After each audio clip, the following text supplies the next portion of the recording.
Las transformaciones e innovaciones digitales de hoy día, que constantemente se actualizan, ofrecen grandes oportunidades para todas las personas. Sin embargo, también se plantean retos emergentes, por lo que necesitamos fortalecer y ampliar sistemáticamente nuestras competencias digitales para poder participar activamente en la sociedad a través de un consumo y producción consciente de contenidos. Las nuevas tecnologías digitales nos han abierto nuevos entornos, pero pese a las creencias populares, el ser nativos o inmigrantes digitales no nos asegura que sepamos manejarnos o no dentro del ecosistema digital. ¿Cómo lograr una alfabetización digital? ¿Estamos preparados para lograr una enseñanza híbrida? ¿Cuáles han sido los aprendizajes y oportunidades que estos últimos años han traído para manejarnos en línea? De la alfabetización y el aprendizaje digital estaremos debatiendo hoy en Buen Cubano. Para ello se encuentran en el estudio Yasneidis del Río López, profesora de Ciencias de la Información en la Facultad de Comunicación de la Universidad de La Habana. Muchísimas gracias por acompañarnos. Y también se encuentra con nosotros Josday Dávila Valdés, director de producción de Cinesoft. Gracias también por estar acá en Buen Cubano. Acompáñenos en los próximos 27 minutos de programa.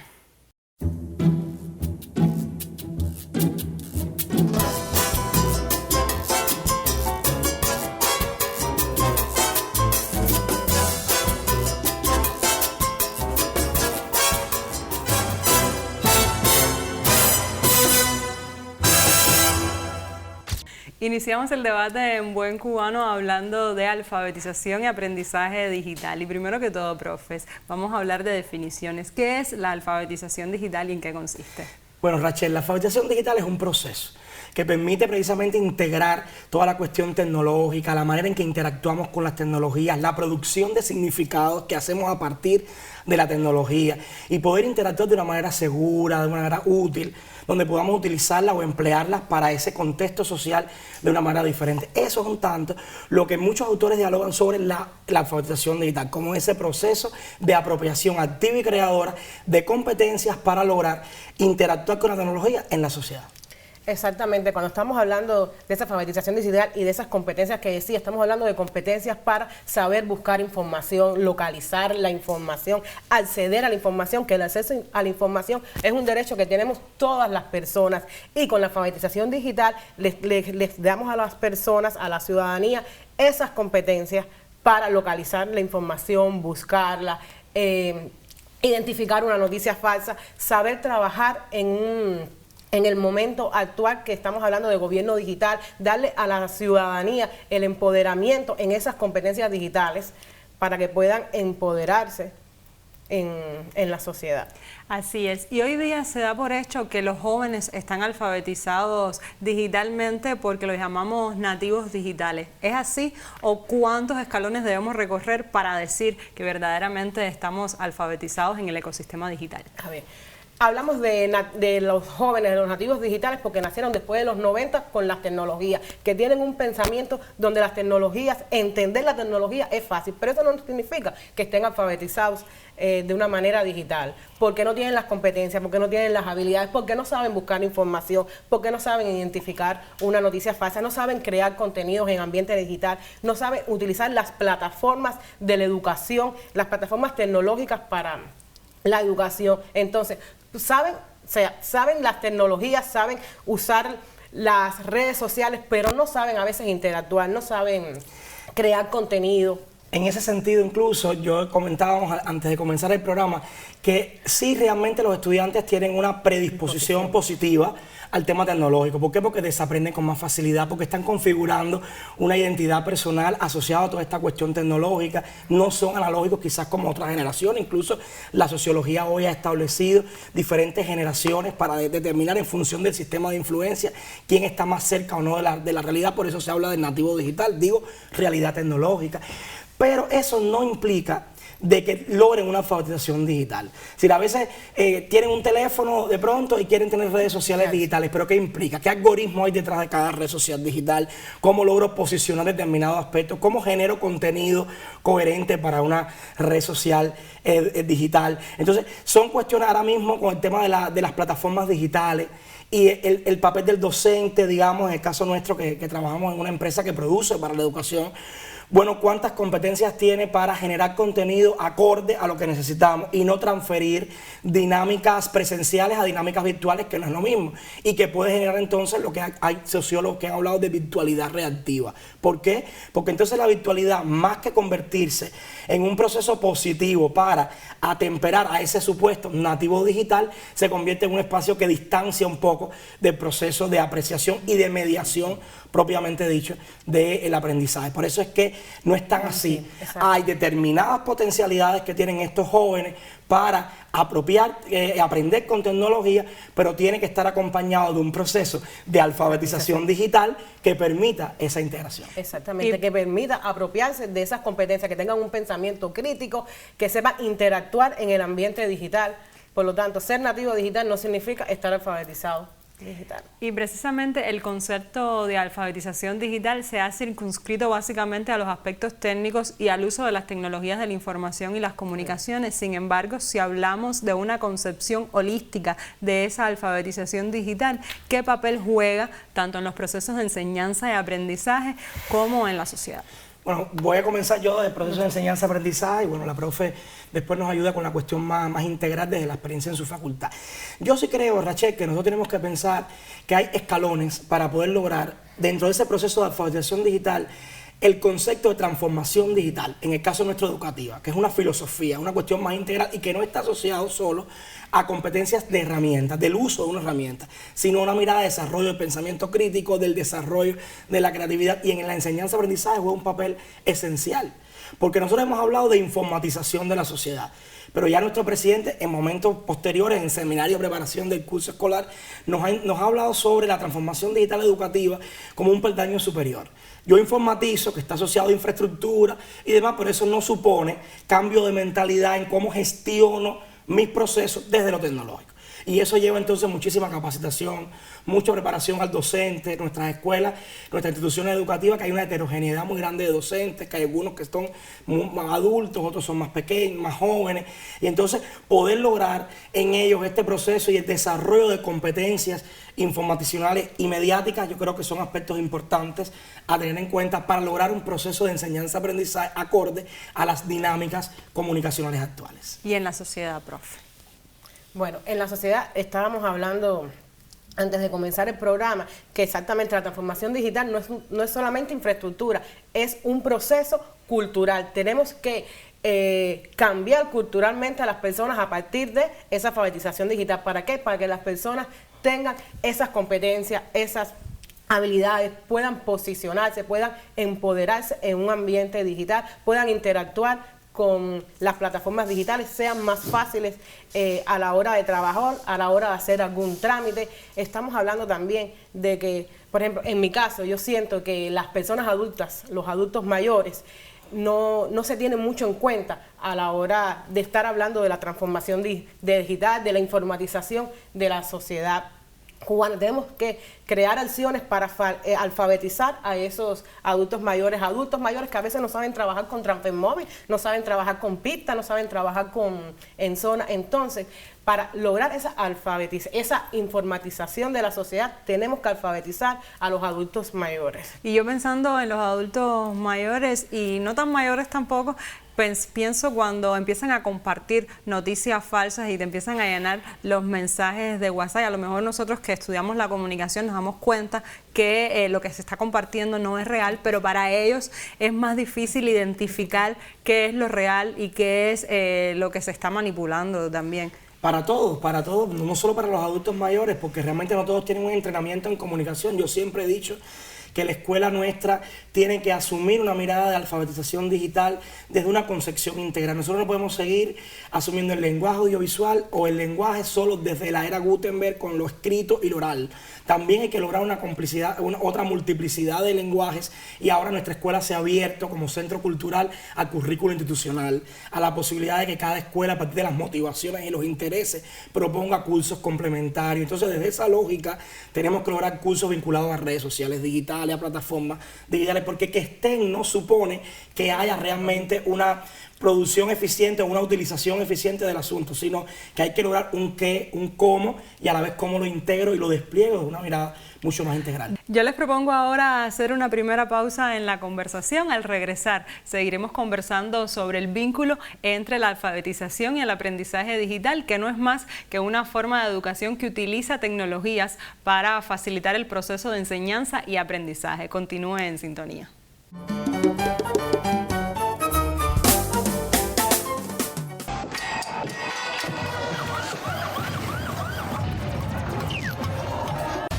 Las realidades del mundo actual exigen agudeza visual. Por eso aquí miramos y analizamos con Visión 2020.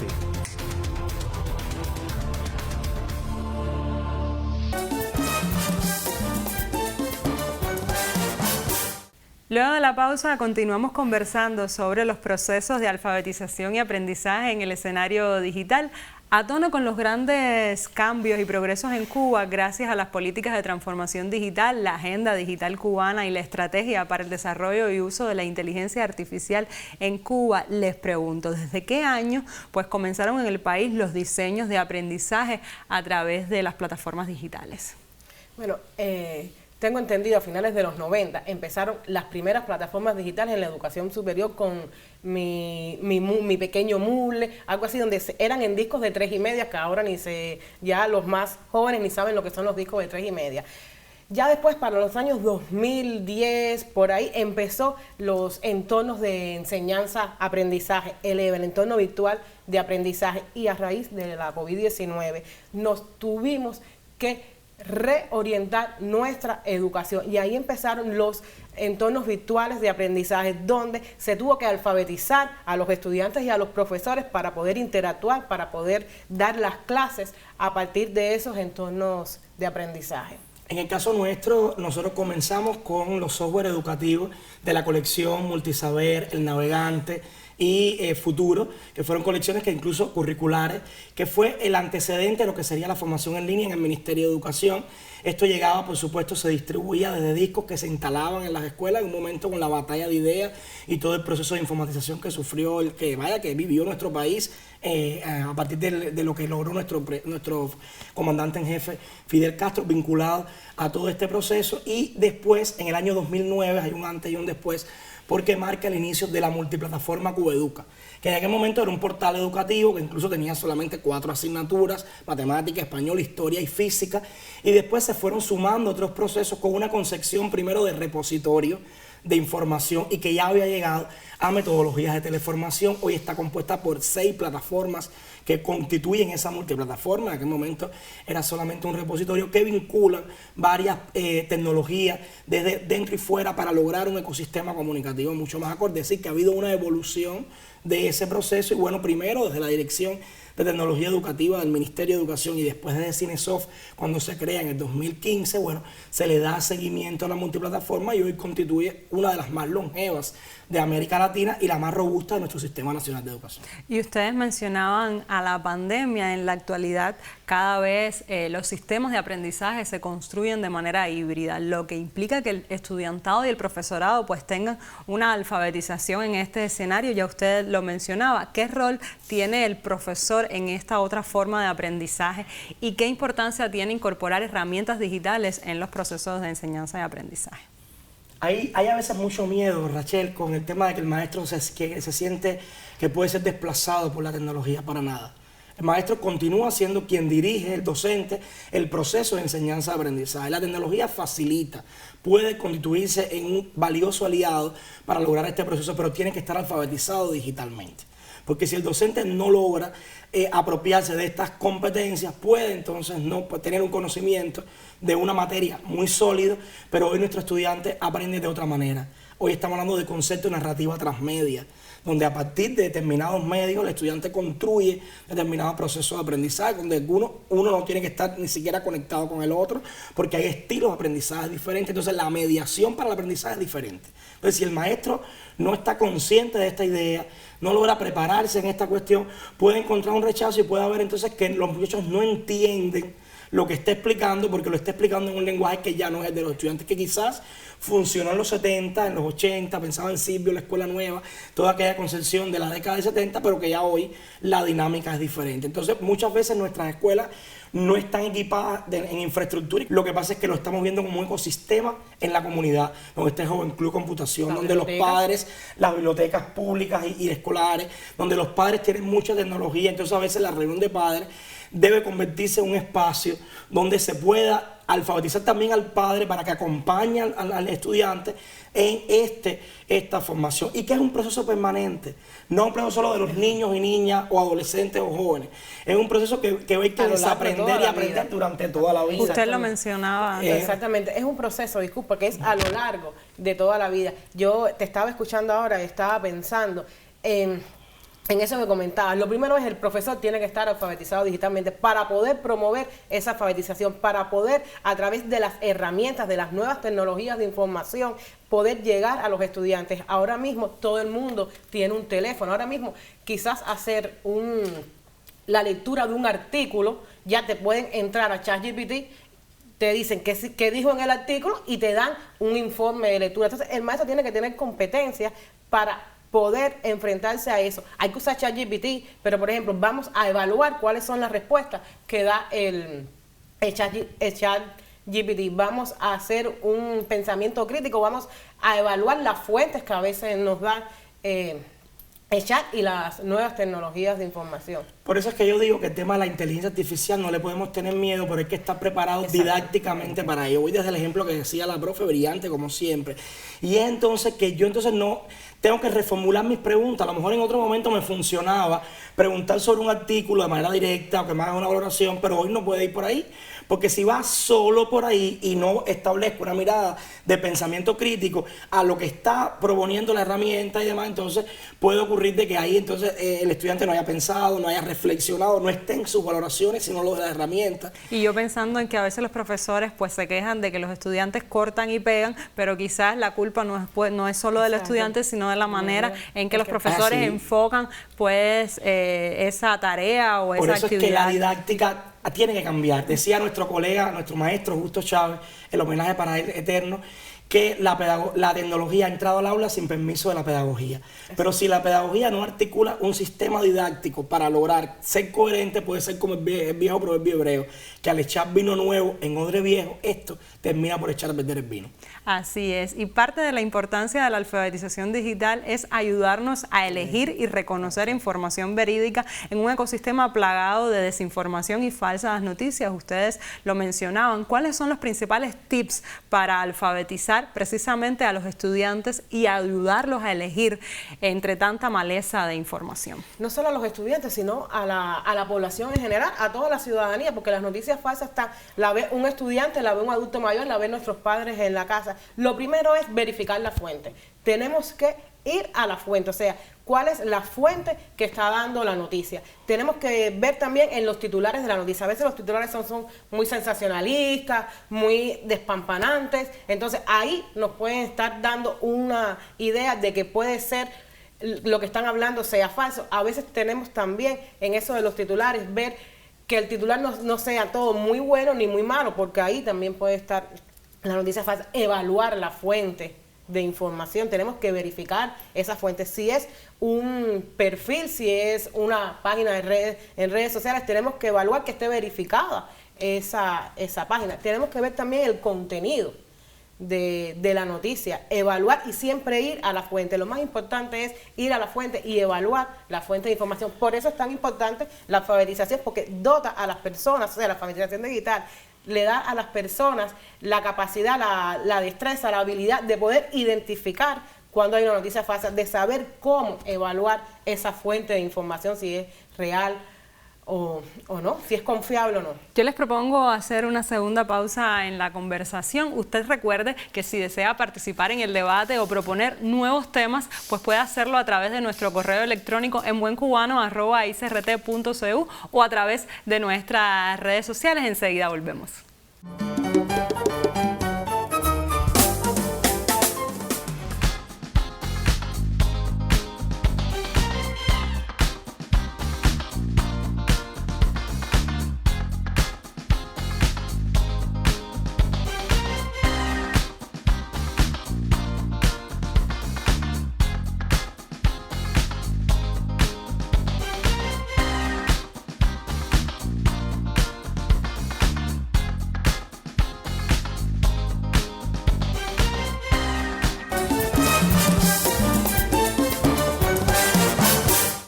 Retomamos el debate en Buen Cubano y nos quedábamos sobre algunos tips que debemos tener en cuenta para estar mejores alfabetizados en los ecosistemas digitales. Hablaba de la información, pero también me mencionaba las imágenes. Exactamente. Para poder identificar una noticia falsa también tenemos que mirar las imágenes, ver si son manipuladas las imágenes, ver el contexto de esa imagen, y de ahí vuelvo a que hay que ir siempre a las fuentes originales, verificar la información, evaluar esa fuente de información.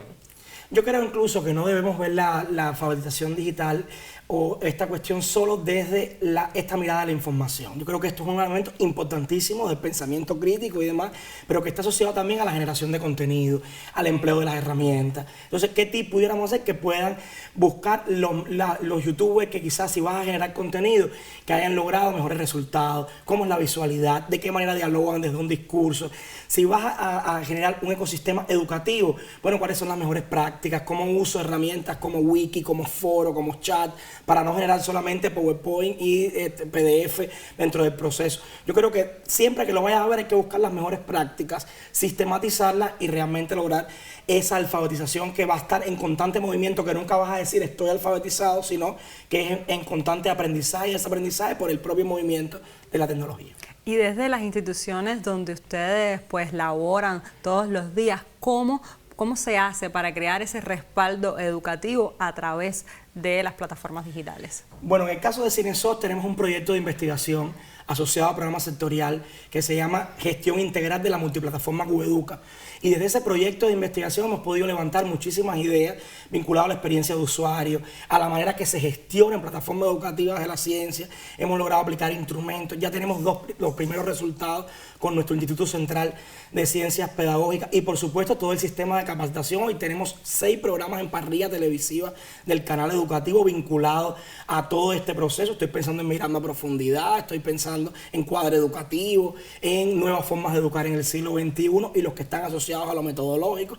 Yo creo que también le están ofreciendo otras dinámicas, porque no todos tienen teléfono en la realidad de Cuba, en todas las instituciones no tenemos, pero sí llega a la televisión, sí logra entonces desde las redes asumir desde el propio Joven Club, y son algunas acciones que desde Cinesoft estamos haciendo para contribuir a un proceso que es de gobierno, que es de país, pero que desde la educación podemos ir aportando.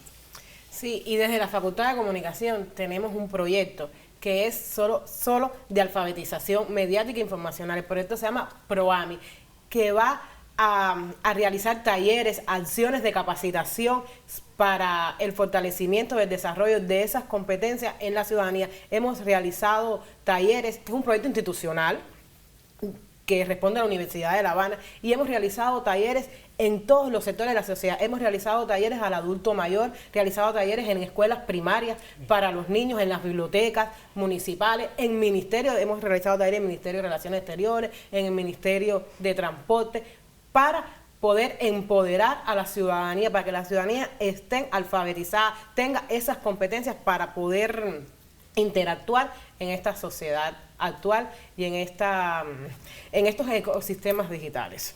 Y las nuevas tecnologías han cambiado la forma de comunicarnos, expresarnos, pasar nuestro tiempo libre también, y por supuesto es un desafío para la enseñanza. ¿Cómo puede el profesor guiar esta navegación de sus estudiantes por los espacios digitales? Yo creo que tiene que ver mucho con su preparación, la manera en que asuma este proceso y que pueda integrar la inteligencia artificial, pueda integrar todo lo vinculado a la gestión de plataformas educativas, las llamadas metodologías activas. Es decir, es cómo logre prepararse a autogestionar también su aprendizaje para lograr integrarlo de manera coherente y que no parezca un además, sino que forme parte de su lógica, y yo creo que estamos en mejores condiciones hoy para lograrlo, de todos estos espacios curriculares que te dije que teníamos en parrilla, poder llegar a Cubeduca, que es gratuito, que no consume datos móviles, que te da la posibilidad de que puedas acceder, y entonces yo creo que eso te ayudaría a configurar una identidad profesional más vinculada a la cuestión tecnológica.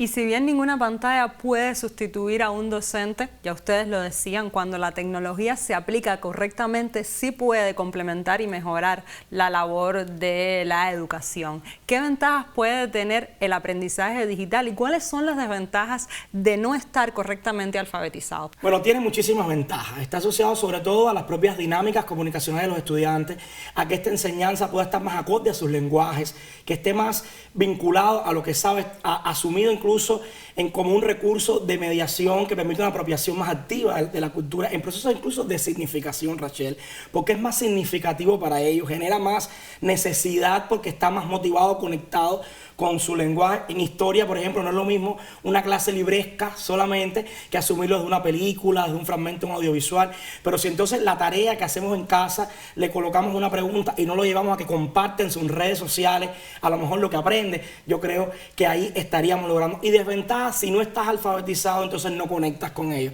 Y si no conectas con ellos, te quedas en la educación del pasado y no en la del presente y futuro. Muchísimas gracias a ambos por compartir con nosotros todos estos temas de alfabetización y aprendizaje digital que son tan importantes en el mundo contemporáneo, porque las competencias digitales y la alfabetización en esta materia se están convirtiendo cada vez más en un componente clave del aprendizaje, sin el cual las personas no pueden participar de forma eficaz y responsable en la vida social, cívica y económica.